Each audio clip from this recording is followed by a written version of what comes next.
Bom, um prazer enorme. Eu tava abrindo mais um episódio com duas pessoas. É a primeira vez que a gente vai fazer com duas pessoas, um casal, inclusive trazendo a primeira mulher aqui pro nosso projeto. Isabela Santoni e Caio Vaz, amigos de vida, né? Eu acho que uma das intenções, eu tava falando justamente com eles aqui isso, é a gente trazer pessoas, e no caso aqui referências, ídolos, né? Referências de vida, para um papo, um bate-papo aqui descontraído, não tem muito roteiro, mas em que a gente possa conversar um pouquinho sobre a jornada de vida, né? Os conceitos, as visões que eles tiveram, né? Enfrentando desafios, enfrentando dificuldades e também chegando às suas conquistas. Isabela, muito obrigado por ter aceito o convite. Caio, meu brother, muito obrigado também. Eu sei o quanto também é importante, né, assim, vocês estarem dedicando a energia para esse projeto, me ajudando de alguma forma, né, ajudando as pessoas, porque a gente já tem hoje um público que assiste, que vibra, e eu sei o quanto o tempo de vocês também é valioso. Muito obrigado. Obrigada a você, Dé. Adorei saber que eu sou a primeira mulher. Primeira Não mulher, sabia. estreando. Muito obrigado. Bom, enfim, vamos... Até tava falando aqui no começo, né? Falei, porra, não estudei muito, a gente marcou meio que em cima da hora, mas a intenção é um pouco essa, a gente fazer um negócio super... sem roteiro, sem uma coisa totalmente direcionada, né? A gente quer fazer um negócio aqui espontâneo, isso faz parte da arte. E, Isabela, eu queria conhecer um pouco você melhor. Eu acho que também muita gente, né? Assim, a gente te vê muito na televisão, você é uma pessoa famosa, mas como é que foi a Isabela como pessoa? Como é que foi o início dessa sua jornada, né? Para você chegar onde você chegou hoje, no agora aqui. Muita coisa para contar. Bom, para quem não me conhece, eu sou Isabela Ribeiro Santoni, tenho 25 anos. Eu nasci em Nilópolis, sou da Baixada, cresci em Nova Iguaçu. E comecei a vir mais para esse lado da Zona Sul, da praia, quando eu comecei a estudar teatro, que foi quando eu tinha uns 14 anos. Foi quando eu tive vontade, eu fiz um curso de verão, assim, que era um experimento, e me tocou muito. E era essa fase de 14 para 15 anos que começa toda essa pressão de e aí, ensino médio, o que você vai querer ser? E eu lembro que eu fiquei muito tocada pelo teatro. Foi algo que me despertou querer conhecer mais sobre mim, sabe? Sobre o mundo. Legal. Mas só te interrompendo aqui, antes de você ter o interesse por ir buscar, né, o teatro, a aula, você já sentia assim, algum tipo de dom, algum tipo de talento? Eu acho que a vontade, ela sempre foi plantada em mim, porque minha mãe é professora. Fui criada com mãe solteira, então minha mãe e minha avó me criaram. Duas mulheres muito fortes, muito guerreiras.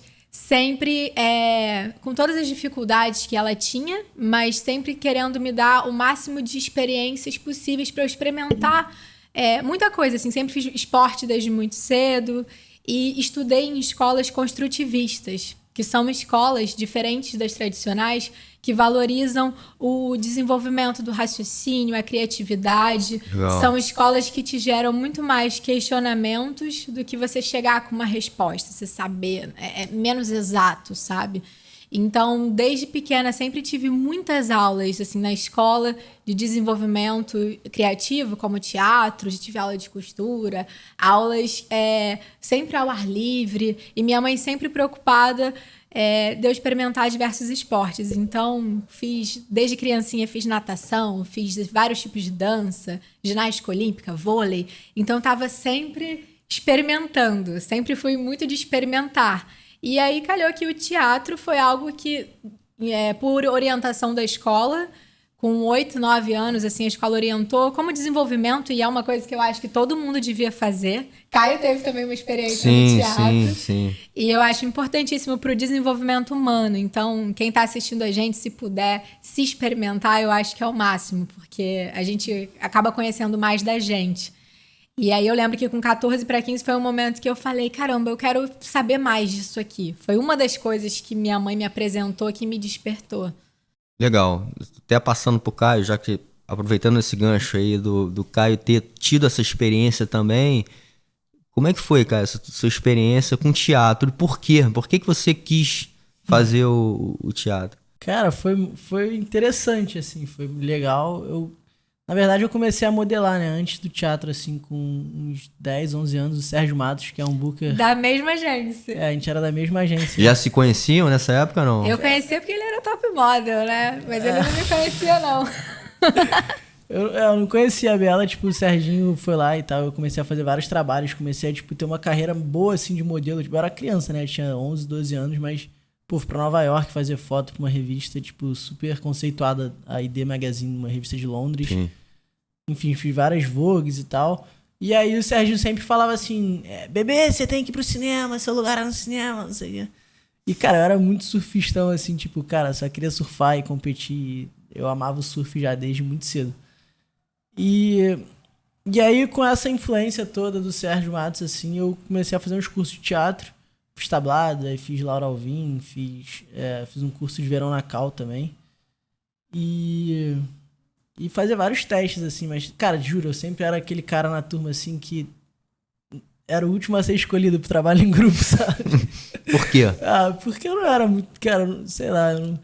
Eu gostava do teatro, assim, não era uma parada que eu fazia, tipo assim, obrigado a fazer, não. Tipo, eu ia pra lá triste porque era meio na hora do surf, mas eu saía de lá feliz, essa é a real. Tipo, eu ia pra lá assim, cara, não acredito, altas zonas, vou ter que ir pro teatro. Só que eu saía de lá amarradão, assim, tipo, acabava a aula, eu tava tipo, caralho, que maneiro. Tipo, a galera, todo mundo, tipo, muito... A galera do teatro é uma galera maneira, assim. Sim. E aí eu fiz uma novela lá, Três Irmãs, da Globo também. Uma novela das 7, foi super interessante. Fiz um filme, A Onda da Vida, também. Mas o meu lugar sempre foi no mar, cara, na verdade. A Bela, que é nossa atriz aí, sinistra, casca grossa. Bom, continuando aqui então a história da Bela. Conheceu o teatro, se apaixonou de certa forma, né? Então já teve uma primeira chama aí, né? De energética, de paixão, que eu acho que é importante, né? Assim, pra gente realmente conseguir chegar no topo de algo que a gente queira, é ter paixão, né? Sim. E, enfim, como é que foi você sair lá da Baixada e vir pra Zona Sul, como você falou, ter aula de teatro? Acho que a paixão, ela é fundamental, né? Qualquer que seja a coisa que você faça, seja o surf, se não tiver paixão, a coisa não acontece. Sim. Porque eu acho que qualquer que seja a situação, você vai ter momentos que você vai bater com a cara, você vai desanimar. E se você se lembra da origem, por que eu tô fazendo isso? O que realmente me move, né? E eu lembro que eu tinha muita vontade, assim, o teatro sempre me interessou porque era a oportunidade de viver diversas vidas numa só, sabe? Eu poder expandir meus horizontes e me experimentar em outras situações que não faziam parte da minha vida ali no momento, né? Mas foi bem difícil, assim, esse momento de agora eu vou ser atriz, porque quando você tá no começo, você não tem muita certeza de nada, né? Você nem sabe se realmente você quer aquilo. Sim. Você sente a paixão, você vai, mas eu sinto que você só tem certeza quando você tá lá, todo dia, tentando. E eu entrei na 40 Graus, que é essa agência do Sérgio Matos, quando eu tinha 15 para 16, muito trabalhando como modelo para conseguir sustentar essa distância de sair de Nova Iguaçu e ir para o Rio. E foi um momento que eu tive que abrir mão de muita coisa na minha vida, assim. Foi um momento que, eu quero estudar isso e quero estudar isso de uma maneira profissional. Então, não dá para eu continuar na mesma escola que eu tinha, porque eu era bolsista da escola que minha mãe trabalhava, eu tinha aula de manhã, de tarde, simulado, fim de semana. Sempre fui muito boa aluna na escola, mas não dava por questão de tempo, né? De Nova Iguaçu para o Rio são 2 horas. Para eu chegar no meu curso, minha mãe me levava de motinho na rodoviária, 5 horas da manhã, eu pegava um ônibus, aí pegava o metrô, no início da Pavuna, soltava em Botafogo, isso dá uns 50 minutos, 1 hora, mais outro ônibus até chegar ao curso. Então, assim, para eu estar no curso às 7h30, 8h, eu saía de casa às 5h. E, assim, no início, eu não precisava fazer isso, né? E era uma coisa que eu queria. E minha mãe sempre falava assim, Bela, o que você tomar de decisão, eu vou te apoiar, mas é uma escolha sua.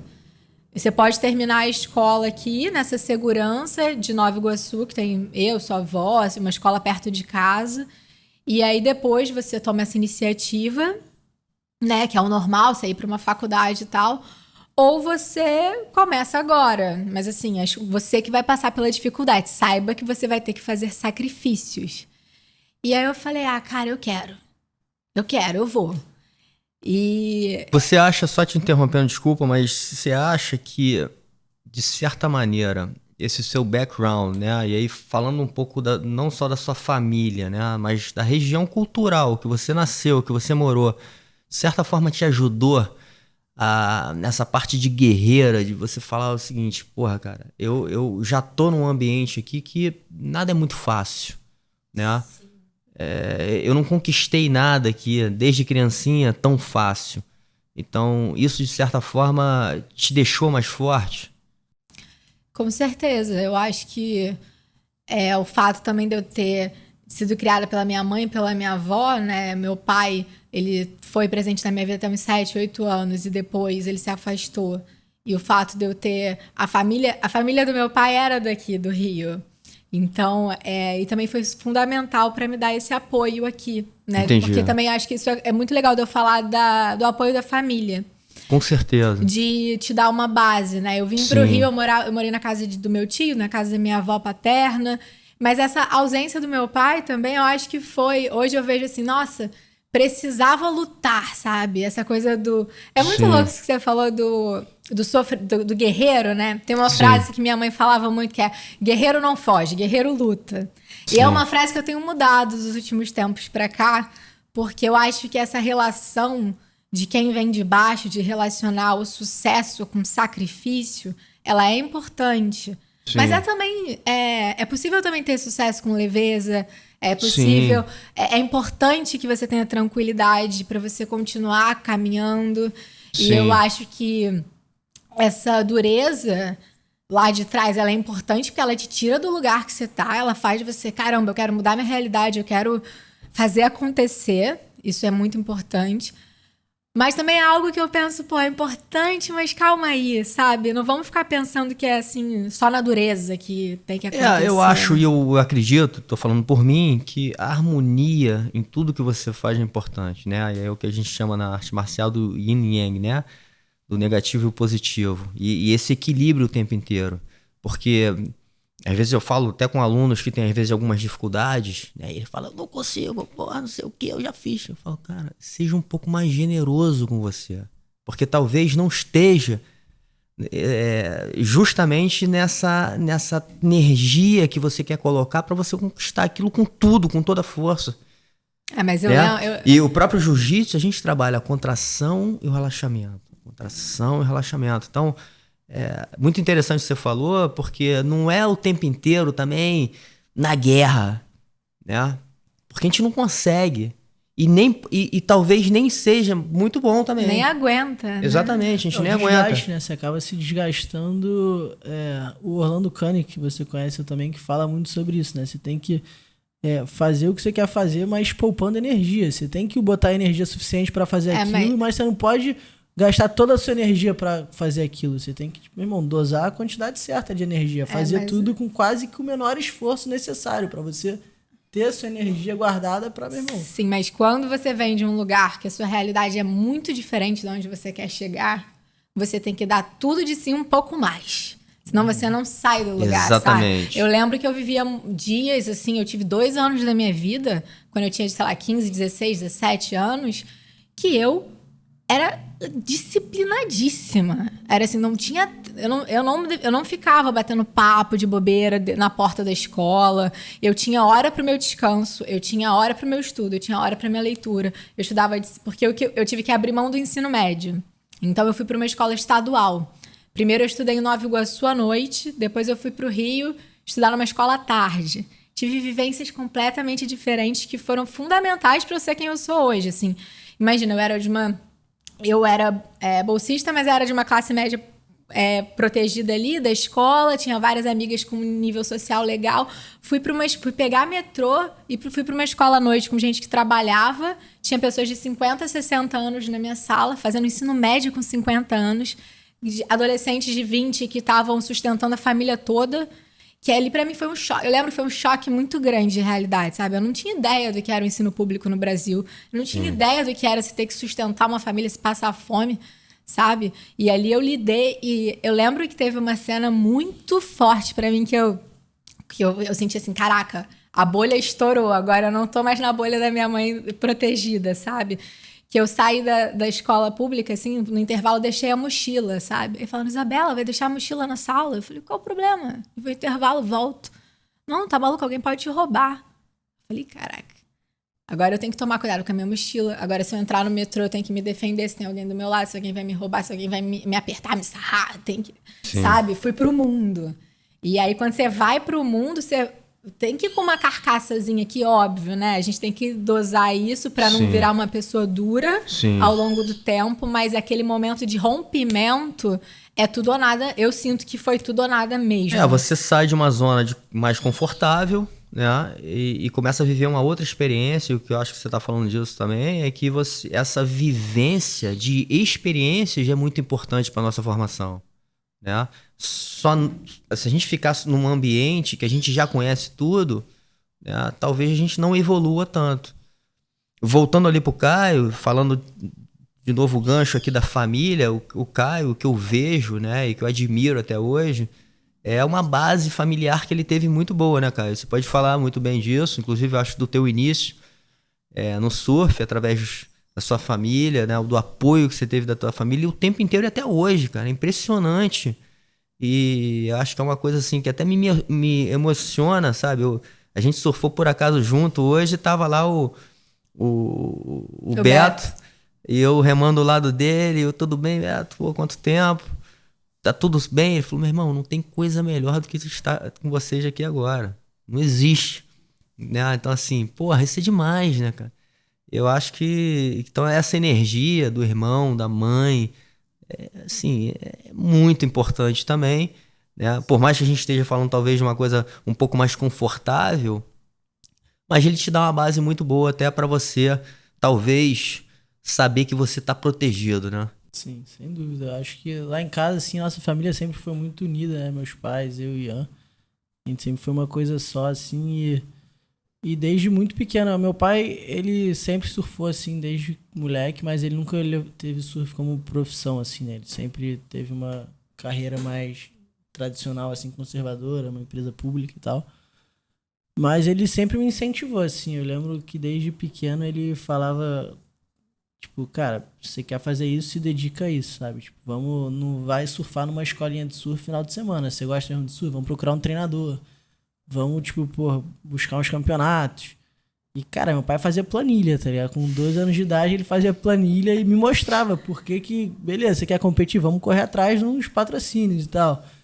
E isso rolou durante minha infância, assim. Foi bom, assim, pra eu começar, tipo, ver que não era só ir ali, sabe? Dava pra levar aquilo a sério, mas tinha que ter uma dedicação, tinha que ter um compromisso, tinha que ter um comprometimento. E foi isso, rolou todo esse lance de modelo, de ator, mas a minha paixão mesmo, aquilo que a gente tava falando da paixão, sempre foi surf, sempre foi o mar. E eu voltei não, que eu nunca saí, né? Mas tipo, voltei à competição, voltei a me dedicar full ao surf.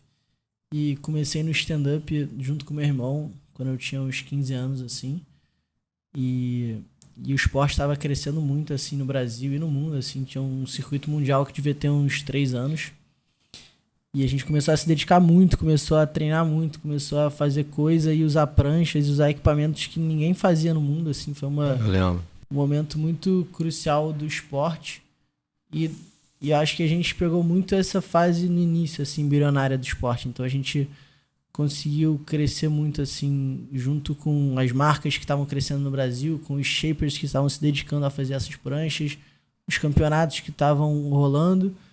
E comecei rapidinho a correr o circuito mundial de stand-up, assim. Primeiro isso te deu uma projeção, né, grande, né? Porque realmente, eu acho que você juntou teu talento com uma coisa que estava acontecendo naquele momento, que era o stand-up, era uma coisa nova. Sim. Né? E evoluindo, como você falou, na parte de equipamento, né? Cada vez as pranchas menores e fazendo manobras, enfim, coisas que, cara, porra, era impressionante. E foi isso. E aí a gente... um dos meus patrocinadores na época foi até a Bintang, que era do nosso amigo André. Eu me lembro de estar numa mesa, se não era essa mesa, na outra casa ali. Exatamente. Foi na época que a gente se conheceu um pouquinho antes nas competições ali, sim, mas foi um momento, eu lembro até hoje muito, teu pai tava na mesa também, né? Você era não sei se você tinha 18 anos ainda, eu acho que tinha menos. Eu 17 anos. E a gente conversando assim pra fazer um fechamento de contrato com o Caio. E era um cara que realmente pra gente ali significava muito, né? Assim, era um cara que trazia muito, não só a performance do surf, mas muitos valores que a gente acreditava, né? Assim, e o patrocínio nessa época na real, o patrocínio era, tipo, conseguir uma verba pra ir pra etapa do Havaí, né? Que era a última etapa do circuito mundial, ia até a última e a primeira. E eu lembro dessa negociação, assim, a gente conseguiu, tipo, esses custos junto com a Art in Surf, que era meu outro patrocinador na época também. Eu ainda não era da Mormai. E aí a gente conseguiu viabilizar e partir pro Havaí lá e conseguir um 5º lugar na minha primeira etapa do circuito mundial. E eu lembro que nessa etapa mesmo, assim, é muito louco, porque do mesmo jeito eu acho que tem o lance do, tipo, do guerreiro e tal, e quando você não é muito... Quando você tá num outro ambiente, você tem que dar tudo pra, tipo, mais um pouco pra ser reconhecido e tal. Eu acho que no surf isso rola muito com os brasileiros, assim, no circuito mundial, sabe? Principalmente Sim. no stand-up, que é um esporte havaiano e que, tipo, os primeiros colocados sempre foram os havaianos, assim, eles sempre dominaram. Então, eu lembro dessa primeira etapa que eu competi, que foi em Big Island, no Havaí. Eu tive uma bateria que era eu, o Kailene, o Zane e o Kai Salas, que eram 3 havaianos e eu.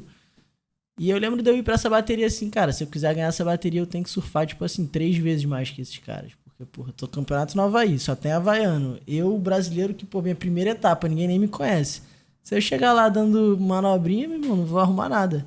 E o mar tava power, cara. E a minha estratégia nesse campeonato foi, meu irmão, tem que dar batida na cara de stand-up. Vou virar embaixo dela e vou, meu irmão, entrar reto, porque tava todo mundo mandando rasgadinha, né? E foi o diferencial, cara. Eu ganhei essa bateria, tipo, contra esses caras e acho que foi aí que eu comecei, tipo assim, caralho, tem um cara novo aí na área e tal.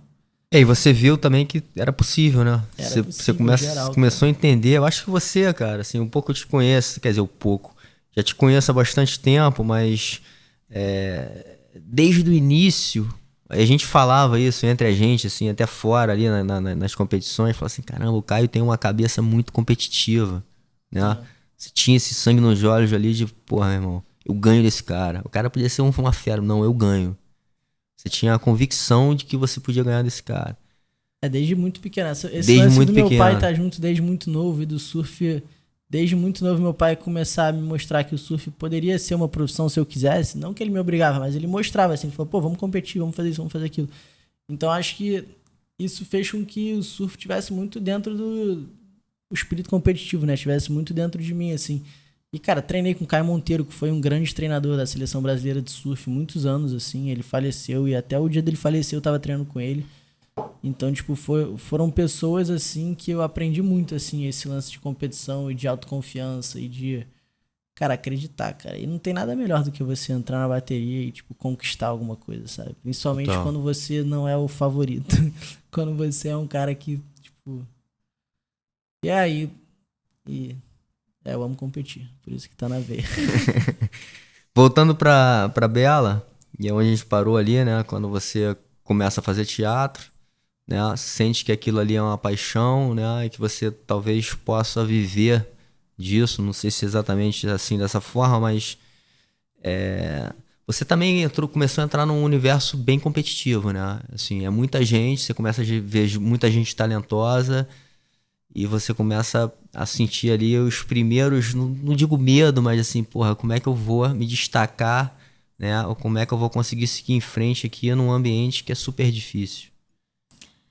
Acho que nesse início, assim, eu nem tinha muita noção, sabe, do tamanho do negócio que eu tava entrando, ou do quão difícil seria, ou sabia que eu precisava mudar muita coisa em mim, sabe? Me estudar muito, ler muito, e falhas, assim, como a minha voz, que eu tava começando, eu tinha 16, 17, então tinha que amadurecer a voz, eu não tinha tantas referências, então começa um estudo, né, muito grande.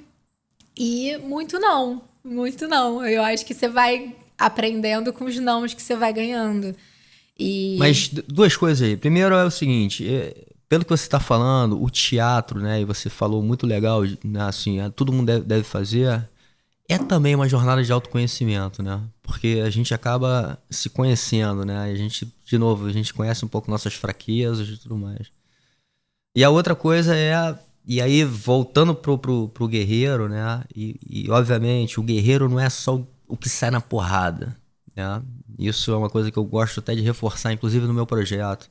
O guerreiro é o cara também que sabe o momento certo de descansar, de acalmar a mente. Ele precisa disso, inclusive para estar forte. Então, vencer esses nãos é um espírito de guerreiro, né? Assim, porque isso acontece na vida o tempo inteiro. A gente vai receber nãos, a gente vai receber vários obstáculos e desafios que vão fazer talvez a gente falar assim, porra, meu irmão, não dá pra mim. Isso não é pra mim. E a vitória no final vai ser muito mais gratificante, prazerosa e gratificante do que se você só chegasse lá. Exatamente, mas eu tô falando do processo. Eu quero que você continue, desculpa, tô te interrompendo muito, mas é só porque assim, quando você começa a receber muito não, né? E eu acho que todo mundo recebeu na vida, eu também, desanima. Faz você olhar pra dentro de você e falar assim, cara, eu não sou tão bom, talvez eu não consiga, né? Então assim, vem medos, vem inseguranças, né? Dúvidas, né? E como é que você liga o botão para conseguir, de certa forma, vencer isso? Acho que você tocou em vários pontos importantes, né? Acho que é preciso ter muita resiliência, acima de tudo, de entender que é um processo e que não acontece porque você não está pronto. Eu lembro que minha mãe sempre falava assim pra mim, e o apoio da família é muito importante nesse momento. Você ter pessoas à sua volta que acreditem em você, porque às vezes a gente não acredita. Então, que seja sua família, você ter um amigo, sim, alguém próximo, um treinador que fale, cara, você consegue, né? Se olha de fora, olha quanto você já percorreu, chegou até aqui, continua. Isso é fundamental, né? Pra pessoa continuar e não abrir mão, né? Porque desistir é fácil.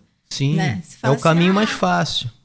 E você insistir, eu acho que é importante entender o processo. E uma coisa que minha mãe falava era, quando você for para um teste, quando você for para alguma coisa, peça ao universo, peça a Deus que aconteça o que for melhor para você.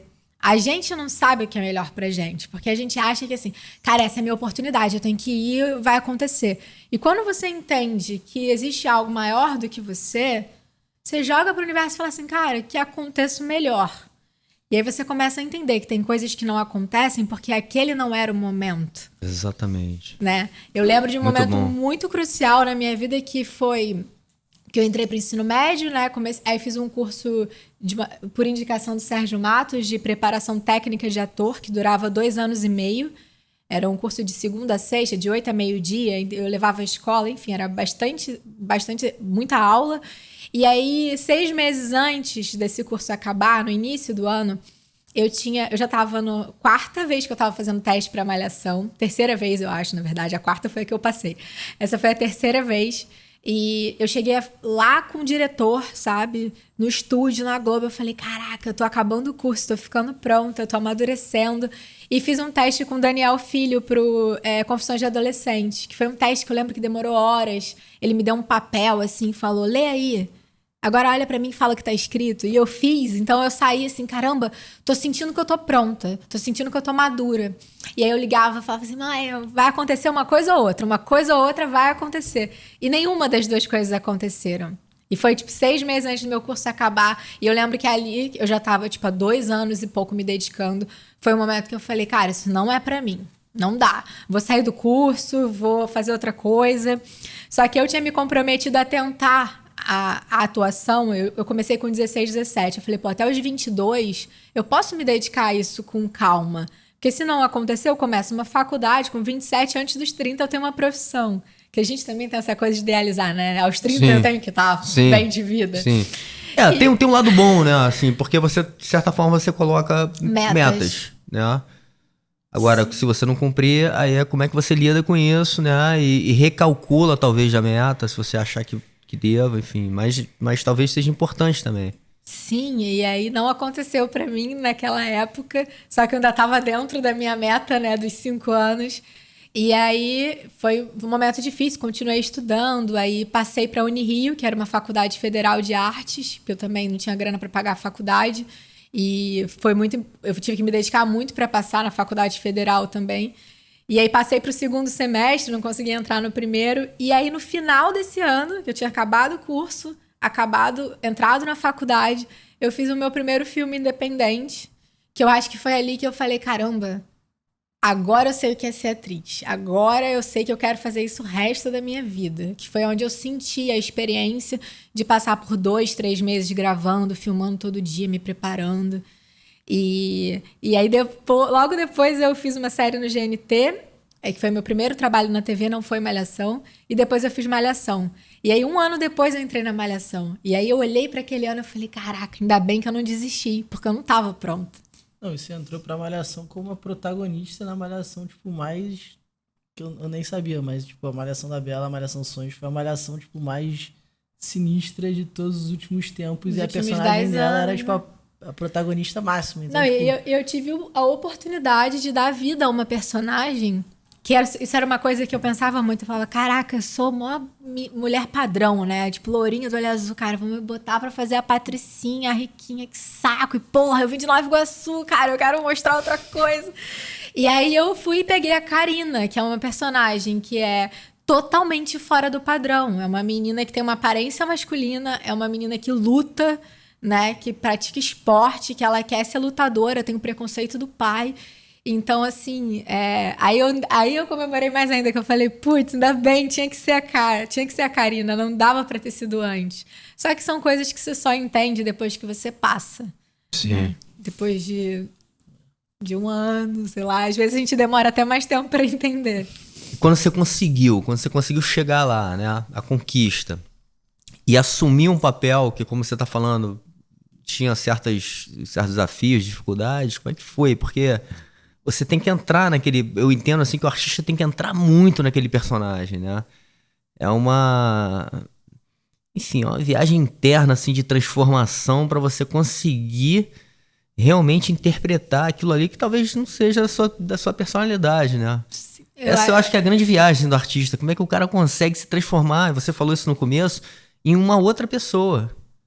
E aí o artista é fácil, o problema é pra quem acompanha artista, né? Pro artista, mano, é moleza, o problema é quem tá do lado, né? Ô, amor! Mas a Karina não tá vendo, continua. O Caio passou por outros processos. Não, é que é um grande desafio e eu acho que é o que move, assim, é o que me move, porque acho que a gente estava falando isso aqui um pouco antes da câmera ligar e todos nós temos questões muito universais. Todos nós humanos temos necessidade de ser aceito por um grupo, de se sentir amado, de se sentir respeitado. E independente de quem seja a personagem que eu vá enfrentar, é ótimo, que eu vá interpretar, eu tenho que achar pontes entre a gente. Por mais que ela seja do século XIX e eu nem faço ideia do que é aquilo, eu tenho que olhar para ela e entender onde é que a gente se conecta, né? O que a Isabela tem de Karina? Pode ser que eu não tenha a força que ela tem ou a agressividade que ela tenha, mas eu tenho isso em outra proporção dentro de mim. Então, aonde que eu encontro essa força dentro de mim? Ou a delicadeza, ou a vulnerabilidade. Sim. E eu sinto que cada personagem, e por isso que eu acho que o teatro é tão encantador, ele te faz olhar para partes suas que você não olha. Porque você vai vivendo. E aí chega uma personagem que fala, cara, olha pro seu feminino agora. Olha o quanto você tá deixando ele de lado. E aí eu também sinto que as personagens, elas vêm nos momentos certos, sabe? Legal. De chamar. O Caio tá falando isso porque eu fiz uma personagem ano passado, 2019, né? Que vai lançar agora em junho, que a gente teve um término. E afetou na nossa vida o processo que eu tava vivendo com a personagem. Porque ela me fez olhar para lados meus de estabelecer limite, de querer dizer não, ou de querer estar mais comigo do que estar me dedicando a uma outra pessoa, que foi preciso a gente se afastar naquele momento. E eu sinto que, assim, a gente sofreu a beça, mas é importante pra gente estar onde a gente tá. Essa semana eu falei, acho que se não fosse aquela personagem, a gente não tava morando junto. Porque ela também reposiciona Sim. Cada personagem vem reposicionando você na vida. É legal. A gente falou, eu lembro que quando aconteceu, né? Porque até o Caio, a gente se aproximou, ele começou a treinar jiu-jitsu, assim, eu acho que, inclusive, ele tava, de certa forma, também tentando ficar forte, né? Ele sentiu um pouco o baque dessa separação, mas o que eu até perguntar em relação a isso, e eu acho que com certeza acontece, é que você acaba também levando um pouco desse personagem para sua vida, né? Assim, de tão intenso que você vive esse negócio, ou que você aflora alguma coisa dentro de você, acaba refletindo na sua vida pessoal, enfim. Né? Sim, total. Esse para mim é um dos maiores desafios também, né? Qual é o limite entre você separar a ficção da tua vida, sabe? E entender que o personagem vai te fazer olhar para partes suas que você não costuma olhar. Você vai dar voz a essas partes, porque você pode fazer... Eu fiz uma drogada, uma bandida.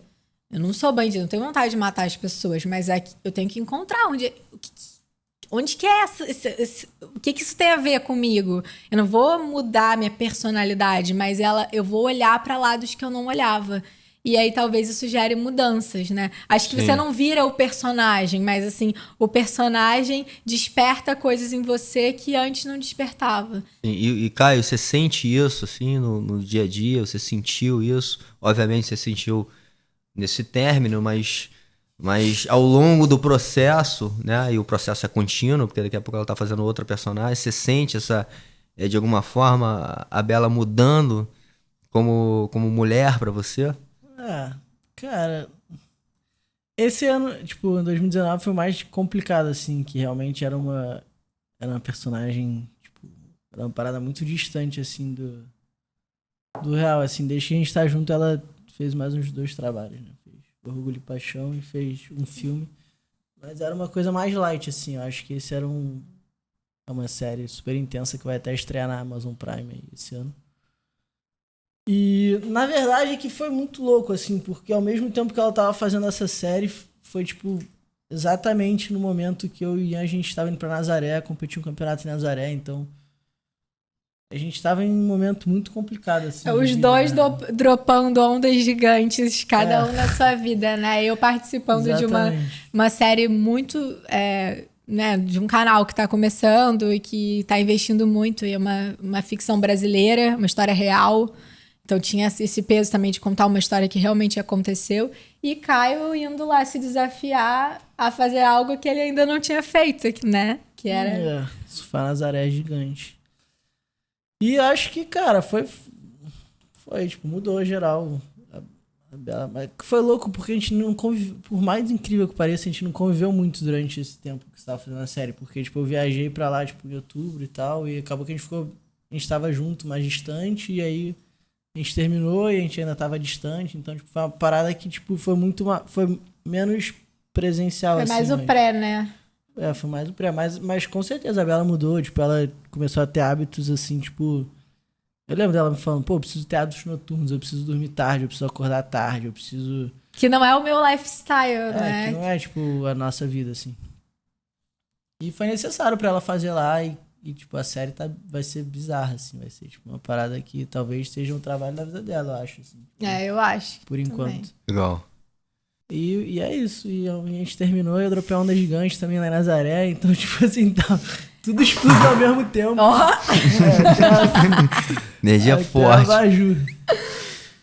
Então, acho que esse lance que você falou da intensidade de você ter dropado, porra, a maior onda da vida... Acho que conecta muito até com esse teu momento e às vezes ajuda, né, cara? Eu vou trazer aqui para uma experiência minha, num momento que eu tava também com algumas dificuldades emocionais e talvez tenha sido o melhor momento no jiu-jitsu. Minha carreira foi onde eu mais ganhei campeonato. Eu tava mal por dentro, mas eu acho que de alguma forma, naquele momento ali, eu me colocava muita energia para fora, né? Eu acho que aquilo ali eu vencia o medo, porque eu tinha um medo que era muito maior do que aquilo, que naquele momento ali, aquilo deixava de ser a coisa mais perigosa, a coisa que mais me atingia. Não tinha pensado nisso aí, não, mas tipo, faz É. sentido. Exatamente. Mas enfim, indo pro lado bom, como que rolou a conexão entre vocês? Como é que tudo começou? Cara, Vai, fala aí, mozão. eu falo, na real, tipo. Eu não conhecia a Bela, ela falou que eu me conhecia, mas eu não lembro dela. Eu já tinha visto ele na novela das 7, né? O surfista. Cara, que louco, é tudo ao contrário, né? Porque ela que é atriz, mas ela tinha visto na novela das 7. Porque eu sempre fui muito noveleira, sempre vi muita novela. Até eu começar a estudar pra caramba e não ter muito tempo, mas Tá, resumindo, eu estou um dia lá no pastor, achava ele muito gatinho. fazendo meus pranchas, trocando ideia com o pastor, aí tava Alan Gandra lá, né? Um professor de surf longboard, isso daí é inédito, hein, cara. E aí o Alan falou, pô, tô dando aula levando uma, sei lá, eu não sei na real se ele falou, então eu vi no Instagram alguma parada, tipo, dele com ela, assim, e aí eu mandei mensagem pra ela, falei, pô, tá falando com o Alan, ele é mó sangue bom, não sei o que, approachzinho, né? Aí ela me deu, não, foi antes, não lembro. Ele se confundiu Mas foi todo. meio através das redes sociais, assim, que a gente começou a se flertar, assim, e aí... Eu tava A gente começando a se encontrou. surfar, isso foi em 2017. Eu sempre tive muita vontade de... Eu sempre gostei muito do mar, mas morava longe. Quando eu vim estudar, eu comecei a ir pra praia direto, mas não tinha tempo de me dedicar ao esporte. E era um esporte que eu queria muito aprender. Não, mas ela já surfava quando a gente começou. Não, então, eu tava começando a surfar. Eu até brinco, eu falo, acho que as pessoas falam, você começou a surfar por causa do Caio. Eu falo, acho que a vontade que eu tava de aprender a surfar, eu atraí um namorado campeão mundial. Pra estar junto, porque o surf é um esporte que exige muita dedicação, né? E insistência. Muito. É muito difícil. E você ter um parceiro que, pô, te incentiva é fundamental. Acho que se não fosse ele, eu não tava surfando e não tinha pegado as ondas que eu já peguei na minha vida. E eu lembro que eu tinha eu tinha feito uma trip, assim, e ele tava na Indonésia, eu tava na Indonésia. A gente não se viu lá, não se encontrou. Ele soube que eu tava, eu soube que ele tava, mas a gente não se A cruzou. gente não se conhecia, não tinha, tipo... Eu te conhecia, cara. Então tu deu mole, porque, porra, não veio atrás. Mas enfim, aí nessa coisa de eu começar a surfar, eu tava com longboard, com a Alan, e aí o Caio me mandou mensagem, vamos marcar, e a gente não marcava, aquela coisa de carioca. Até que um dia a gente se cruzou, muito aleatório, numa festa, se falou, não ficamos, depois a gente marcou, se encontrou, e aí a gente ficou 3 vezes, sei lá, 2 vezes aqui, ele foi pra Europa fazer um campeonato. E aí eu falei, poxa, agora que eu conheci um cara maneiro, o cara vai embora, né? Aí ele falou, vem me ver. Eu falei, como assim? Você vai me chamar pra ir pra Europa, assim, com você? Aí ele, vem, eu vou ficar um tempo em Portugal, meu campeonato acabou. Aí eu falei, não me chama porque eu vou. Aí ele falou assim, mas pode vir. Aí eu falei, tô olhando passagem. Aí eu fui. E aí a gente ficou 7 dias em Algarve, assim, 7 ou 10 dias a gente... A gente começou com a lua de mel, né, cara? Naquela época era assim, amor, vamos acordar 5 da manhã pra surfar, vamos. Amor, vamos comer mexicano. Ela odiava, nem sabia, vamos. Amor, tudo era vamos, era meu irmão, aí, 1000 maravilhas.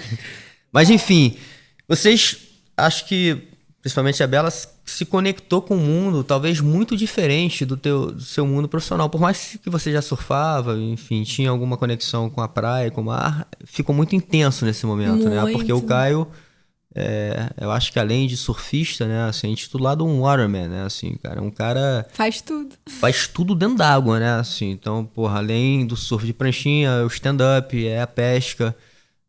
enfim, é uma vivência, uma intensidade dentro da água, dentro do mar, muito grande. Você, de certa forma, acompanhou isso de uma maneira muito legal também, porque eu acho que você se conectou, né? Sim, eu sempre tive também muito a natureza como um refúgio, sabe? Sempre foi um momento ali de eu me aterrar, de eu falar, nossa, calma aí, deixa eu ficar comigo, deixa eu botar o pé na terra, deixa eu fazer uma trilha na cachoeira. Sempre foi um momento de alívio, assim. E começar a surfar e depois conhecer ele foi muito importante para eu exercitar um outro lado meu. Aí eu acho que vem aquele outro lado do guerreiro de mais presença, de mais tranquilidade, de fluir com a natureza. Que eu acho que eu vim numa batida de 2, 3, 4 anos de muito trabalho e ele foi, 2017, foi um momento de pausa, assim, de tipo, cara, curte um pouquinho agora toda essa mudança, né? Porque você imagina, saí de Nova Iguaçu, trouxe minha família pra morar comigo aqui. E aí, casa e viagem. E eu saí do Brasil a primeira vez, eu tinha 21 anos. Então, assim, foi muita mudança em pouco tempo de vida. Sim. E aí, conhecer o Caio e ir pra natureza foi um momento de reconexão comigo também, sabe? Legal. Você acha que isso, de certa forma, te ajudou no seu lado profissional? Né? Essa vivência com o esporte, essa vivência com o mar, né? Esse tipo de lifestyle, como você falou, de estilo de vida, te ajuda, te fortalece de alguma forma? Fortalece porque fortalece a alma, né? Fortalece Sim. a tua estrutura de ter tranquilidade, como é que eu vou dizer? Te conecta com o momento presente. Eu acho que pra você estar em cena, você tem que estar muito presente. Você tem que estar muito com o outro. Você tem que estar ali. E o surf, não tem como você surfar pensando nos seus problemas. O surf não vai fluir, né? Você tem que estar no agora. E isso foi muito importante. Acho que tudo é meio meditativo, né? Lógico que diferentes, assim, mas o surf, onda grande, a atuação, acho que tudo é aquele lance de 100% presente agora e não desviar a sua atenção pra nenhuma outra coisa a não ser aquilo que você tá, tipo, fazendo agora. Sim, Tanto total. a competição, quanto as ondas grandes, quanto a atuação. É, eu acho que isso que tu desconecta, assim, de alguma forma. E você mencionou no Mestre Kane, né? Eu acho que foi você que me apresentou a ele, assim, porra, acho que um cara incrível. E você cedo, talvez através do seu pai, como você falou, teve esse contato com ele que talvez te ajudou a abrir um pouco essa visão, né? Assim, para esse lado, né? Da importância da respiração, da importância da respiração, de você ter calma, né? Enfim, para lidar com alguns problemas, com algumas situações. Sem dúvida. Desde quando meu... Cara, acho que desde quando meu pai começou a mostrar o surf como possível, tipo assim, você quer fazer isso, vamos se dedicar. Então, acho que a primeira coisa que a gente fez foi começar a fazer yoga e bioginástica com o Orlando. Até porque eu era muito amigo do neto do Orlando, a gente estudava na mesma escola. E eu fui lá com ele e tal, e cara, sem dúvida, assim, muita coisa da minha vida, assim, de inspiração, de ter calma, de, tipo, respirar fundo 3 vezes, aquela parada, tipo assim, calma. Muita coisa é herança desses meus anos ali treinando com ele e, tipo, quando eu era muito pequeno, assim, acho que eu absorvi essas coisas. Aquela coisa que criança aprende rápido, assim, sabe? Tipo, Sim. Respirar, expirar. E é muito louco, porque isso você usa em todos os momentos da sua vida, cara. Total. Esse é o mais bizarro, assim, desde, tipo, numa discussão na rua até, tipo, uma onda gigante, ou um relacionamento. Sim. A real que quanto mais dentro de si você tiver, mais você vai conseguir, tipo, passar por aquela situação de uma forma leve e da melhor forma possível, assim. Sim. Mas voltando e conectando até com o outro lado, assim, do que eu te conheço, né? Tem isso. Eu acho que isso aí foi, inclusive, importante para você, né? Como ser humano. Mas você tem esse outro lado também de muito guerreiro, né? E até ousado. Você é um cara ousado, meu irmão. Você se joga, às vezes, em condições, né? Porra, coisa de maluco, assim. Eu já vi algumas pessoas, já vi presencialmente, já vi algumas pessoas falando assim, porra, o cara é maluco. Tipo, porra, em vez de entrar pelo canal, o cara quer entrar pela frente. Então, assim, você se coloca em vários momentos desafiadores, né? Assim, até Mas humanamente desafiador. Sem dúvida, assim. Tem umas condições ali que realmente... Realmente não precisava, né? Não, é um desafio, tipo, é o que você quer. É o que te move, né, amor? Eu acho que exatamente, eu acho que o Caio é muito movido por isso, né? Assim, de talvez sempre subir um degrauzinho ali no seu limite. Você tá sempre puxando o seu limite. Isso vem desse lance, dessa calma. Você tem que, tipo assim, lógico que eu não vou falar que eu sou o cara mais preparado do mundo e que eu aguento qualquer situação. Longe disso, não sou essa pessoa. Mas esse trabalho todo mental e toda essa parte de autoconhecimento que a yoga, a bioginástica e todas as condições da minha vida me ensinaram muito, faz com que eu esteja mais preparado para uma situação ou para outra. Tipo, cara, eu fui pra Nazaré esse ano 2019, eu fiquei lá 3 meses. Minha primeira sessão em Nazaré foi uma, minha última foi totalmente outra, sabe? Então, tipo, apesar de eu ser um cara que gosta de adrenalina, que gosta de passar por situações extremas, eu tenho eu tenho meio que um mapa na minha cabeça, assim, de como eu vou chegar naquela situação, sabe? Não é tipo, só vai, se joga de cabeça e é isso. Não, tipo, tem uma preparação, tem cara, uma observação, tem um estudo, tem, tipo, em FID 2018, quando eu me machuquei sério lá. Isso que eu ia falar. tipo, Acho que é uma ótima experiência pra gente falar, até porque ali não deu certo, né? Ali não deu certo. Ou deu também, ou né? deu E certo. eu sentia, tá? Posso estar enganado e não quero levar isso também só pro lado ruim, mas naquele momento, talvez, por tudo que eu escutei, teve um pouco, não sei se o ego, uma vaidade de você, em algum momento, falar o seguinte: porra, irmão, não é possível, eu tenho que ir em uma, né? Assim, Eu acho que não foi nem. Tipo, foi um pouco disso, mas eu acho que. A real que foi uma viagem muito louca, assim, que eu resolvi ir, tipo. Foi a decisão mais doida que eu já tomei na minha vida. Assim, Foi tipo, insano. Era 5 da tarde, eu resolvi embarcar, tipo, 8 da noite, no mesmo dia. Tipo, a gente já vinha acompanhando o Suel há vários dias, ele tava ruim, já tinha desistido de ir. E aí eu resolvi ir. E aí cheguei lá, tipo, 5 da manhã do dia gigantesco, assim, não tive tempo nenhum pra me preparar, pra Nem relaxar. levou seu equipamento, né? Foi Arrumei equipamento emprestado. Mas beleza, assim, podia ter dado certo. Agora, o que aconteceu lá em Fiji, cara? Lá rolou isso, tipo, eu cheguei lá, tipo, a gente descansou um pouco e tal. Claro, né, descansou de um voo de 30 horas, 2 horinhas ali. dentro de um barco. Dentro do barco, mas, tipo, descansou, tipo, esperou a condição que, teoricamente, era a melhor condição pra gente surfar, porque de manhã cedo tava uma ventania bizarra. E aí o vento foi, tipo, as coisas estavam indo bem, assim. E eu entrei na água, tipo, pô, tava com equipamento emprestado, mas que era um equipamento próprio, tava, tipo, com meu colete, as coisas estavam encaminhando, assim. E peguei minha primeira onda, peguei onda maneira, assim, um pouco mais de baixo e tal, consegui fazer ela. Mas o mais louco, cara, aqui, tipo, uma onda, tipo, feed, assim, Nazaré, é uma coisa muito diferente, assim, do que, por mais treinado que você esteja, tipo, eu nunca dropei uma onda gigante de backside com uma prancha 10 pés, cara. Tipo, por mais que eu surfe todos os dias, é um treino muito específico, uma parada muito diferente. Então na primeira onda deu muito certo. Agora na segunda onda, meu irmão, capotei lá de cima. E sim, porra, me impressionei um pouco porque eu peguei essa primeira onda e deu certo assim. E aí eu vi um amigo meu que tava surfando, ele dropou uma onda bizarra e capotou lá de cima. E quando ele capotou, assim, ele não aconteceu nada com ele, subiu do meu lado rindo. E eu falei, tipo, caralho, não é possível, cara. Eu vou pegar uma gigante também. E aí eu fui lá pra pegar a gigante. Aí eu capotei e me arrebentei inteiro. Mas você falou que não deu certo, não é que não deu certo, porque, cara, dava pra ter sido muito pior do que realmente foi, assim, tipo. Eu vaquei na minha onda. E aí quando eu tomei um caldo bizarro, assim, já distendi minha perna, tipo, rompi o músculo da minha perna. E quebrei meu ombro na mesma vaca.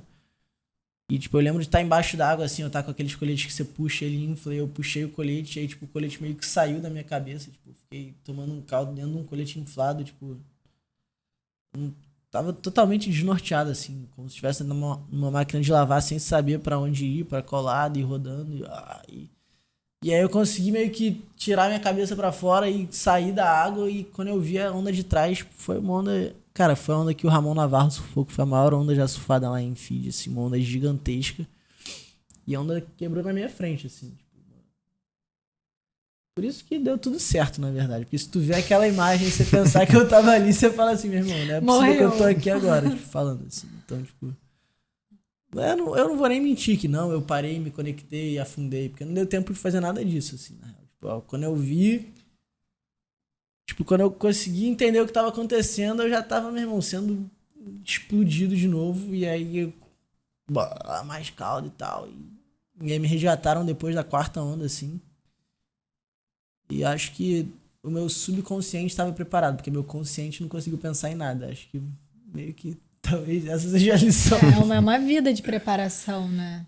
Foi intenso, foi... E aí eu rompi o ligamento da perna, fiquei com o meu músculo 10 centímetros separado do glúteo aqui.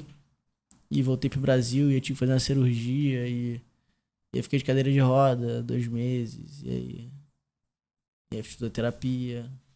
E aí foi isso. toda essa recuperação muito dolorosa, né? Porque te afasta, enfim, do Cara, mar. foi dolorosa, né? Mas te falar, foi dolorosa e fez com que eu tivesse um outro olhar assim pra vida também, na verdade. Porque Legal. eu comecei a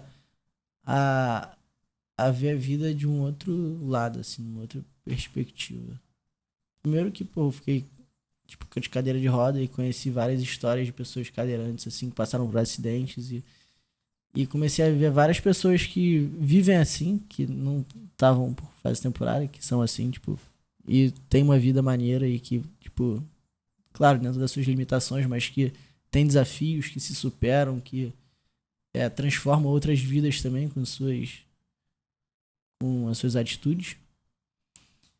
E segundo, que eu tive uma motivação muito grande, que eu tinha um campeonato muito importante na China, que era no final do ano, e tudo indicava que eu não ia conseguir participar do campeonato, porque o médico tinha me dado, o Simonini tinha me dado 9 meses a 1 ano de recuperação, e na real eu me dediquei tanto e tive tanto apoio que em 4 meses eu já tava começando a surfar, assim, tipo, com a autorização deles, assim, sem ser... E eu fui pra China com a Bela. Legal. Fiquei em terceiro lugar. com você. Fiquei em terceiro lugar no circuito mundial da Não, China. impressionante, meu irmão. Sentindo dor na perna. E eu acho que, e aí voltando pra Biela aqui, você passou por todo esse processo, né? Assim, tanto do acidente, né? E, enfim, e tudo isso traz de preocupação até todo o processo de recuperação, de estar junto, dando força, né? Até essa conquista de você conseguir chegar no teu objetivo e ela tá junto. E é uma coisa que não acaba, né? Porque assim, ele é um atleta, de novo, ousado, vai se jogar. Vai se jogar, né? No próximo Swell Aquele momento que eu penso, ele né? vai estar lá. E como é que é isso, assim? Como é que é essa preocupação, assim, ou segurança que você tem nele nesse momento? Nossa, eu só penso assim, vou ter filho com esse cara. Com esse louco. Já tá pensando em ter filho, tá vendo? Ninguém falou nada. É. Ter filho, Com né? você, mas óbvio, pô, você é meu amor. A gente pensa na vida junto. Mas foi mó baque, assim, né? Ter acontecido tudo do jeito que foi. Mas eu acho que a gente fez também tanta coisa legal nesse período, né? A gente foi pra uma corrida, né? A gente foi pra aniversário no Pão de Açúcar, ele de cadeira de rodas. Não tinha isso assim, não, ele tá de cadeira de rodas, não pode. Não, pode. E pega a cadeira, ele foi vivendo Dança dos Famosos, pegou avião sozinho. E a gente, tipo, curtiu aquele momento da melhor maneira que a gente podia, se apoiou da melhor maneira. E foi muito legal ter passado por isso com ele e ter visto que o quanto o Caio acreditar, né? Ele ter uma meta, ele se dedicar para aquilo e toda... Você imagina, o corpo dele mudou totalmente. Foi uma puta reabilitação, sabe? Dieta e treino, como eu nunca tinha visto ele se dedicar na vida.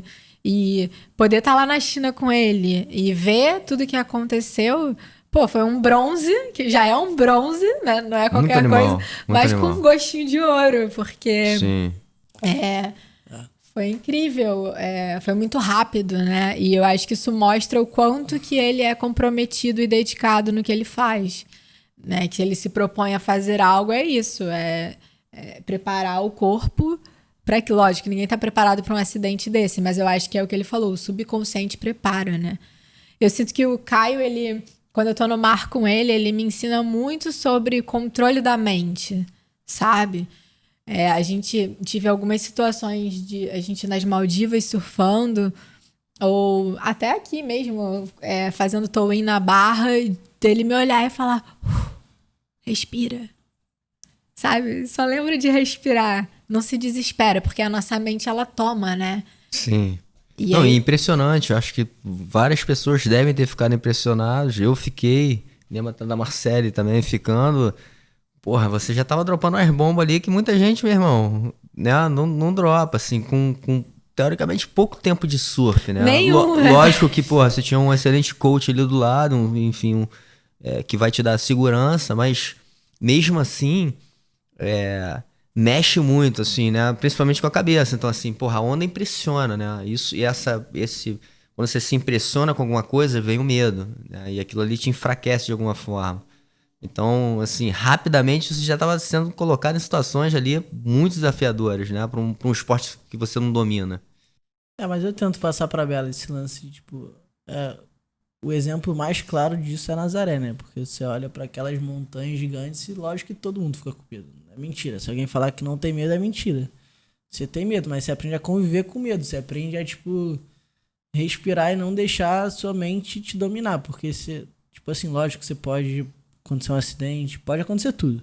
Só que tem muito mais chance de você se dar mal se você deixar a sua mente dominar, sabe? Se você conseguir, apesar de tudo que estiver acontecendo, tipo, calma, respira, você vai, tipo, você pode ter muito mais chance de sair daquela situação bem. Então, sei lá, eu tento passar isso pra Bela, assim, e acho que isso é pra vida toda, em vários momentos da vida, tipo, é isso, é tipo, calma. Desde o relacionamento Exatamente. até a onda. E até perguntando pro teu lado agora, o calma e respira, e do lado da profissão dela, né, que vocês estavam meio que falando, brincando aí, mas devem ter alguns momentos, né, a Bela como atriz, enfim, vai namorar um cara, vai dar um beijo na boca de um cara, como é que é esse momento de calma, respira pra você? É melhor nem ver, né, cara? Não, mas sei lá, cara, eu incentivo ela. Quando eu conheci ela já era assim, então o que eu vou falar, né, cara? Se eu tivesse virado depois, acho que ia ser pior. Mas, de boa. Essa série vai ser... Tem umas cenas aí quentes, ferrou, mano. Não sei nem como é que eu vou assistir, se eu vou assistir, não... Claro que não pensei muito sobre isso ainda. Eu acho que tem uma coisa muito legal da gente, que é... A gente apoia muito um ao outro, sabe? E assim...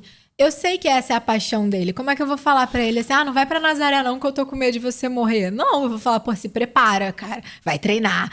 Você tá bem? Você dormiu? Você comeu? Fico nessa, assim. Eu acho que eu fico nesse papel de preocupação mais se ele tá se cuidando, né? E ele também de mim. Eu acho que a gente não vai saber viver sem as nossas paixões. Então, de que forma a gente apoia um ao outro pra que cada um dê o melhor de si pro que tá se propondo a fazer. Isso é muito importante, né? Porque, assim, normalmente nos relacionamentos, não que o objetivo não seja esse, que a gente não queira, mas acaba que a gente vai tirando isso, né, um do outro, né? A gente vai querendo, às vezes, trazer mais para perto, ou enfim, e a gente acaba limitando, né? Ou tirando, às vezes, algumas paixões e tudo mais, e acaba atrapalhando, né? Então, acho que esse apoio... é fundamental, né? A gente usar inclusive a força do relacionamento para um dar força para o outro, né? É uma coisa muito difícil, mas eu acredito que vocês façam, que vocês pelo menos passam isso para as pessoas, e por isso que são um exemplo de casal, e por isso que eu convidei vocês aqui também para essa conversa, porque assim, de novo, eu quero usar disso aqui uma grande referência, né, para as pessoas. Eu acho que um outro projeto também que vocês começaram a fazer, não sei como está isso, tem a gente encaminhando aqui para o final da conversa, falando um pouquinho dos projetos futuros, mas eu lembro que teve um momento ali que vocês juntos uniram força também para fazer um trabalho ali de limpeza de areia, de mar, de praia, de um cuidado, né, que a gente tem que ter, e a gente tem que começar a ter essa preocupação com a natureza, com o ambiente que a gente vive, né? E que a gente, de certa forma, a gente usufrui disso, né? Do mar, o mar, cara, a gente não paga nada para entrar. Então, assim, que a gente, no mínimo, cuide dele, né? Esse é o ingresso que a gente tá pagando. A gente criou o Pegada do Bem, que foi um projeto que a gente desenvolveu justamente nessa época que eu tava mal das pernas, literalmente. Enfim, eu tava aprendendo a surfar e... A ideia do Pegado Bem era mais uma conscientização ambiental, assim, tipo, pra passar pra galera os verdadeiros problemas e as soluções que, na verdade, até agora a gente não encontrou muito quais são, porque cada hora é uma novidade, cada hora sai um filme que você fala assim, você Exatamente. se questiona, você fala, tipo, caralho, será que aquilo que eu fiz realmente fez algum sentido? Mas só para aí, né? Porque... talvez conectar com outra coisa, né? Que você faz, você pratica, e às vezes você é questionado. Até acho que a Bela às vezes aparece. Eu fico pensando assim, caramba, a galera deve ir em cima dela. Que você principalmente faz a pesca, né? Sim. E é quando a gente entende, principalmente esse filme, a gente entende que esse tipo de caça é o mais sustentável que tem, né? Sim. E talvez esse seja o maior problema que a gente tem hoje no oceano, Exatamente. né? Fora o plástico, né? Que eu acho que acaba virando um negócio pequeno, perto de uma indústria de pesca gigantesca que acaba não só tirando peixe, mas acaba com tudo. Até o oxigênio, né, que a gente respira. Até o oxigênio que a gente... Baleias. Exatamente. A real é que a gente dá o nosso melhor e faz o que a gente consegue, né, amor? Tipo... acho que o Pegada do Bem foi muito um chamado, assim, que eu senti muito forte, de, tipo, tá indo pra praia e tá vendo a praia do jeito que a praia tá, sabe? E de ficar mal mesmo, de sair do surf chorando, de não conseguir terminar a sessão, de ficar indignada de como é que tá todo mundo aqui no meio do lixo e a gente tá acostumado com isso. Como é que esse lugar que me conecta tanto comigo e me traz tanta paz, eu tô tratando dessa forma? De alguma forma eu tô me tratando assim também, porque isso aqui faz parte de mim. Sim. E aí foi um momento muito assim, preciso fazer alguma coisa, vamos fazer alguma coisa. E a gente começou o projeto meio sem saber para onde o projeto ia. Fizemos algumas ações, começamos a estudar, mudamos alguns hábitos. E é um eterno processo, né? Eu acho que eu ainda me cobro muito porque, de alguma forma, a gente também alimenta essa indústria do capital, do consumo. Então, de que forma consumir sustentável, de que forma se alimentar de uma forma sustentável. E aí você começa a ver que cada um tem um processo, que você tem que... O que não dá para fazer é deixar de se questionar. Eu acho que a gente tem que estar sempre se perguntando... Estou vivendo de acordo com os meus valores, estou fazendo o que eu posso, não estou fazendo o que eu ainda posso mudar. E entender que vai ter períodos que você vai fazer mais, vai ter períodos que você vai fazer menos. Mas o importante é nunca deixar de pensar sobre, né? Sobre o meio ambiente, sobre você. E essa relação com a natureza, que é o que mantém a gente viva, né? Total. E o lado empreendedor de vocês, né? Acho que o Caio tem um grande projeto de uma marca junto com o irmão. E Bela também. Falar um pouquinho sobre esse projeto, como é que começou e, enfim, quais são os planos futuros aí disso. Cara, eu tenho a Device Brothers junto com meu irmão desde 2016, 15, sei lá, não sei, na verdade. 2016, eu acho. A ideia da nossa marca era, tipo, é muito mais que um produto, assim, era uma fixação e, tipo, tentar traduzir a nossa vibe, nosso estilo de vida dentro de alguma coisa, assim. E a gente começou fazendo boné. Teve a série também, né? A gente teve uma série no off que chamava Irmãos Vaz. Sim. Que meio que... Na real, antes da série a gente tinha nossos vídeos que a gente fazia no YouTube, que chamava The Vaz Brothers. E aí com isso a gente teve uma série no off, a gente teve 3 temporadas lá, foi bem maneiro. E acompanhava nossos campeonatos, nossas viagens, enfim, várias expedições que a gente fazia. E nessa época o Ian sempre gostou muito de design, assim, de desenhar produto e tudo mais. E ele começou a fazer um design dos bonés, e a gente lançou os bonés bombaram, assim, foi super maneiro, todo mundo queria. E aí depois de um tempo o Ian meio que entrou numa de desenhar a bermuda e que a TVB devia virar a TVB Short, porque a gente via que, pô, bermuda de surf era uma parada que ninguém especializava mesmo em bermuda de surf, assim, principalmente no Brasil. Todas as marcas eram marcas e tinha um monte de coisa, e também tinha bermuda, mas não era uma parada, enfim, tipo, focada naquilo. E, cara, a gente começou a fazer umas bermudas, começou a dar certo, assim, tipo, as nossas bermudas têm um diferencial, assim, e são super confortáveis, todo mundo que usa fica amarradão.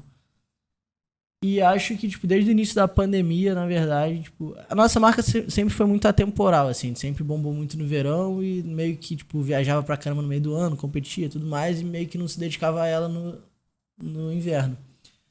E aí, desde o ano passado, a gente tá, tipo, mais focado nela, assim, se dedicando mais. A gente tem um escritório em Ipanema que a gente vai lá, a gente tem o Bruce que trabalha com a gente, que é o filho do Bocão, que pega onda também e Legal. Tá super lá na nossa logística, na estratégia. O Jonathan, que é meu primo também, que tá junto lá da nossa marca, cuida do financeiro. O Ian que desenha tudo, tipo, o moleque é o gênio da TVB. E eu que cuido meio do marketing. Meio não, eu cuido do marketing, eu sou o marketing da nossa empresa. E é isso, cara, tá? Tipo, a galera... O Jonathan, assim, já... O cara mais preparado, assim, já trabalha numa outra empresa e tal, e tem uma visão. O Bruce também já trabalhou em outras empresas. Eu acho que eu e o Ian, apesar da marca ser nós dois, Eu acho que nós somos os únicos que só trabalharam na TVB, assim. Então, acho que tem muita vontade e às vezes... Não vou falar que falta coisa, mas é o nosso estilo ali. Pô, vocês têm a alma, amor. Sim, é o mais sim. A importante. gente tem a alma da parada. é isso. Exatamente, eu acho que isso é importante não perder. Eu conversei muito com o Ian nesse último surf nosso. A gente fez uma reunião dentro da água ali. A gente ficou conversando muita coisa sobre isso, né? Eu acho que a gente tem que tomar muito cuidado pra gente não acabar não caindo em algumas armadilhas que a vida vai levando a gente. Então, quando a gente vai ver, a gente tá fugindo totalmente da nossa essência, dos nossos valores e fazendo o que a gente menos sabe fazer. Mas porque a gente foi forçado aquilo ali, né? E a gente vai indo. Então, eu acho que isso que vocês têm é a maior riqueza que vocês têm. São vocês de verdade, né? Então... Não, e tá muito maneiro, assim, tá dando prazer de ir lá e de estar junto, de, enfim, fazer o que a gente faz e, tipo, ver a marca crescendo, assim, tem... Eu acho que foi muito louco, assim, que no final do ano a gente já teve um baque, assim, a gente falou, caraca, que irado, tipo, a TVB, tipo... Eu lembro de no final do ano falar assim pro Ian, cara, a TVB já não é mais, tipo, só amigo, assim, os amigos dos amigos estão usando nossa marca. E, tipo, e na real, tipo, Tá foi todo exponencial, mundo. assim, a parada cresceu muito nesse ano, depois do final do ano passado, então... A gente já pegou um público, assim, que real, direto a gente tá vendo na rua, assim, galera usando o TVB, a gente fica Legal, amarradão, que vocês assim. nem conhecem. Não, nem conheço, falo, pô, bermuda irada, aí eu, valeu.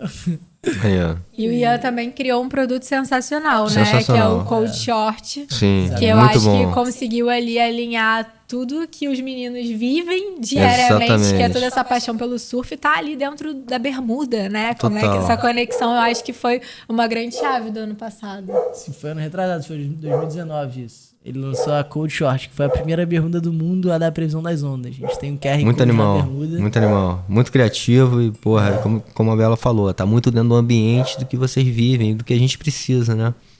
E Bela lançando marca também. Sim, a minha é um bebê. A do Caio tem quantos anos, amor? Essa marca? Os 6. A minha tem 5 meses. Fez 5 meses anteontem, minha marca. É a Nia, que eu criei no ano passado, né? Ela nasceu em novembro de 2020, né? No meio da pandemia.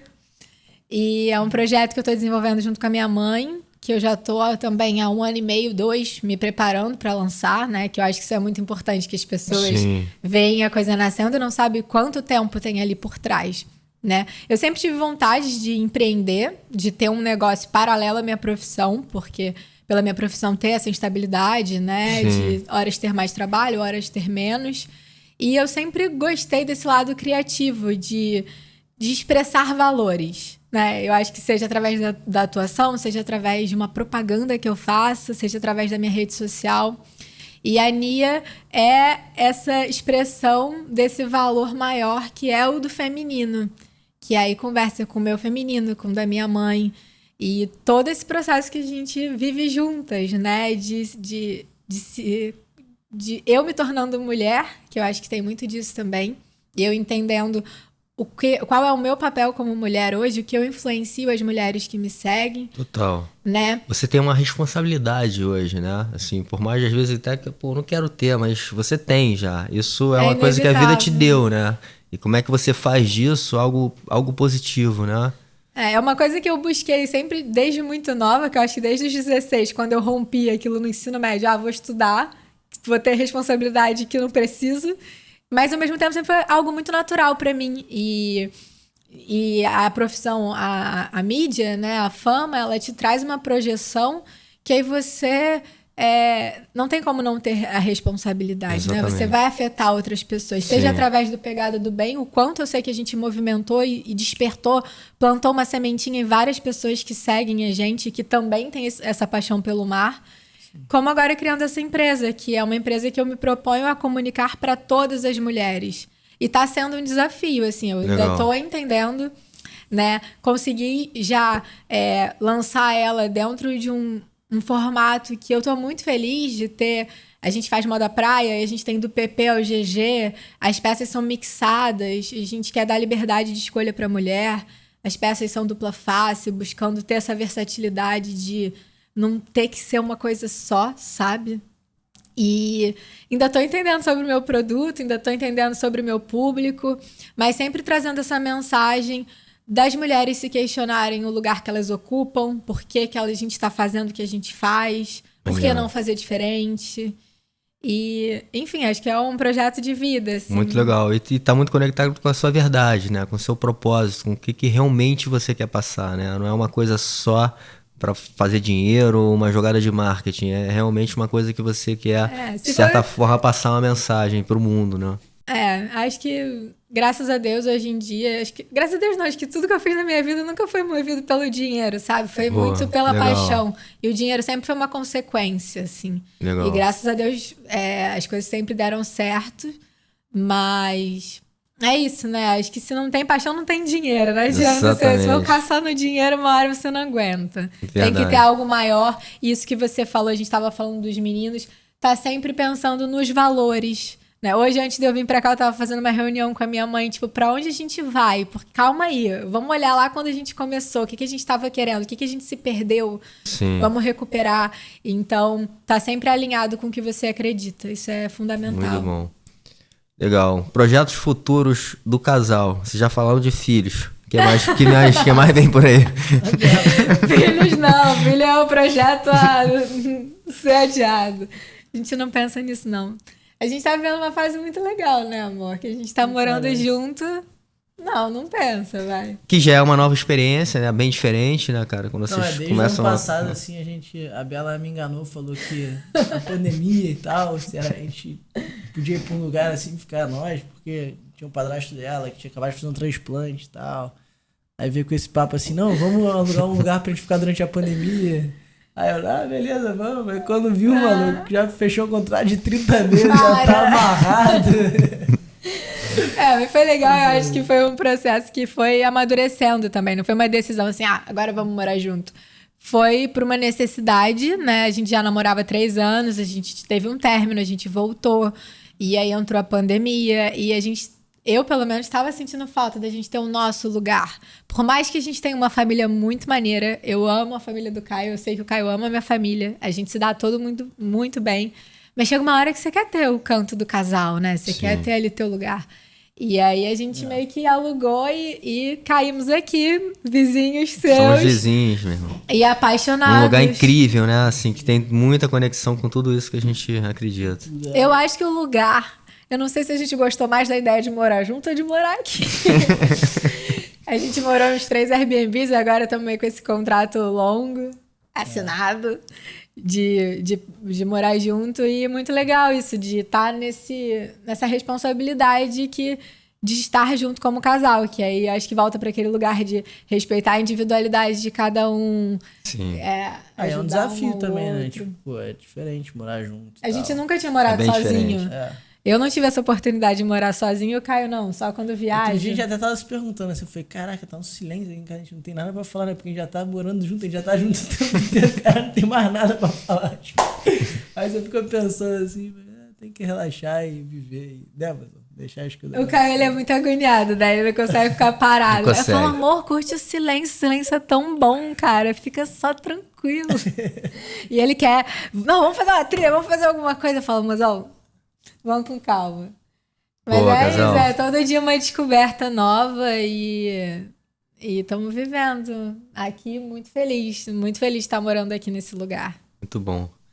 Faltando só a gente botar o Pura Tempo na nossa rotina de treinamento. Exatamente.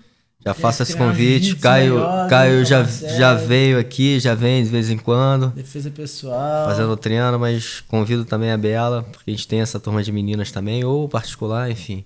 Vamos fazer, acho que você vai gostar muito. Eu vi que você já treinou Muay Thai, enfim, é da porrada. Mas Jiu-Jitsu é bom também. Enfim, muito obrigado, irmão. Sou muito grato por vocês, não só pela presença de vocês, mas pela amizade que a gente tem, pela conexão que a gente tem. Como eu falei, vocês são 2 pessoas inspiradoras, né? Bela, teu trabalho incrível, né? E de novo a responsabilidade que você tem de influenciar as pessoas e que você influencia pro lado positivo. Caio também, cara, uma grande referência para muitas pessoas, muito casca grossa. Enfim, muito obrigado por também estarem apoiando aqui meu projeto. A gente tá junto aqui, vamos fazer mais. Obrigado. Obrigada, Débora. Para finalizar, vamos fazer a nossa canjinha ali do Caio. O ukulele. Aí, se vocês gostarem dessa música, deixem seu like, subscribe, assina no canal do Der, assina o sininho aqui em cima, ó. Bora.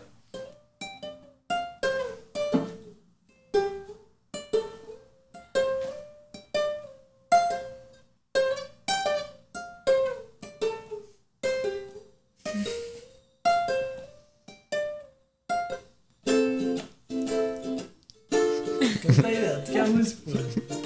Leva aí, irmão. A noite é tua. There's no combination of words I can put in the back of the postcards. No songs that I could sing, but I can try to your heart. Our dreams, and they're made out of little things like shoebox or photograph with sepia tone of roses. Love is the answer, at least, at most of the question in my heart. Like, why are we here and where do we go and how come it's so hard? It's not always easy, but sometimes life could be deceiving. I'll tell you one thing, it's always better when we're together. Oh, it's always better when we're together. Oh, we'll look at the stars when we're together. Oh, somewhere in between together. Oh, it's always better when we're together. Boa. Mais uma carreira, cantor.